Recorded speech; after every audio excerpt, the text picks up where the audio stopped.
এই বড় বড় রসগোল্লার মতো সয়াবিনগুলো রান্না করলে যে খেতে এত ভালো লাগে, আমি যদি আজকে রান্না করে না খেতাম তাহলে হয়তো জানতেই পারতাম না। এর আগে একবার এই সয়াবিনগুলো আমাদের বাড়িতে এনেছিল, কিন্তু সেইবার না আমি রান্নাও করতে পারিনি আর খেতেও পারিনি, কোনোটাই করা হয়নি।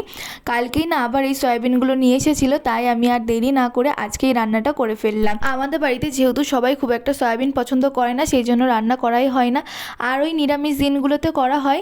তবে আজকে আমি এই সয়াবিনটা পেঁয়াজ রসুন দিয়ে রান্না করব। এই বড় বড় সয়াবিনগুলো এইভাবে রান্না করলেই নাকি সব থেকে বেশি ভালো লাগে খেতে। আমি অবশ্যই এই সয়াবিনগুলো নিরামিষভাবে রান্না করে কখনোই খাইনি, আজকেই প্রথম রান্না করছি, তাই ভাবলাম তোমাদের সাথেও শেয়ার করি। প্রথমে সয়াবিনগুলো লবণ দিয়ে খুব ভালো করে সিদ্ধ করে নিতে হবে, তারপরে ঠান্ডা জল দিয়ে ধুয়ে ভালো করে জলটাকে চিপে নিতে হবে।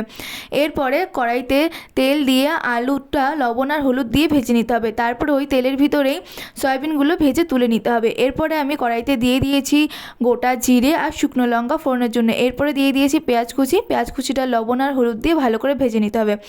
আর আমি মশলার জন্য বেটে নিয়েছিলাম জিরে, রসুন আর কয়েকটা পাকা পাকা দেখে কাঁচা লঙ্কা।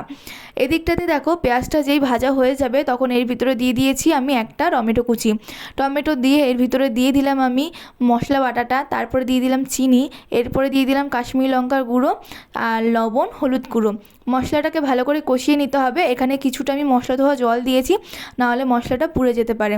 এবারে খুব ভালো করে মশলাটাকে কষিয়ে নিতে হবে, ঢাকা দিয়ে দিয়ে কষালে কিন্তু খুব ভালো হবে কষানোটা। মশলাটা যখন খুব ভালোভাবে কষানো হয়ে যাবে, মশলার গা থেকে তেল বেরোবে, তখন এর ভিতরে আগে থেকে ভেজে রাখা আলু আর সয়াবিনগুলো দিয়ে দিতে হবে। আলু আর সয়াবিনটা দিয়ে মশলার সাথে 5 থেকে 7 মিনিট মতো ভালো করে কষিয়ে নিতে হবে। এই রান্নাটা আমি কিন্তু পুরোপুরি মাংস রান্নার মতন করেই করেছিলাম।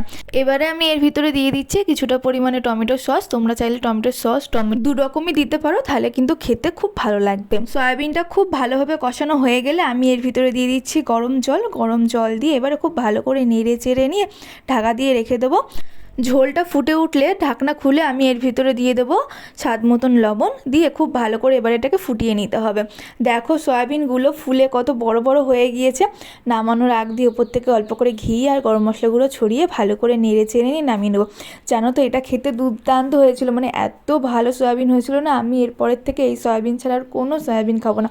তোমরা বাড়িতে একবার এইভাবে এই বড় বড় সয়াবিনগুলোকে রান্না করে খেয়ে দেখবে, দুর্দান্ত লাগবে। সয়াবিনগুলো যেমন নরম তুলতুলে হয়েছিল তেমনই খেতে সুন্দর হয়েছিল। ভিডিওটা তোমাদের কেমন লাগলো আমাকে কমেন্ট করে অবশ্যই জানিও।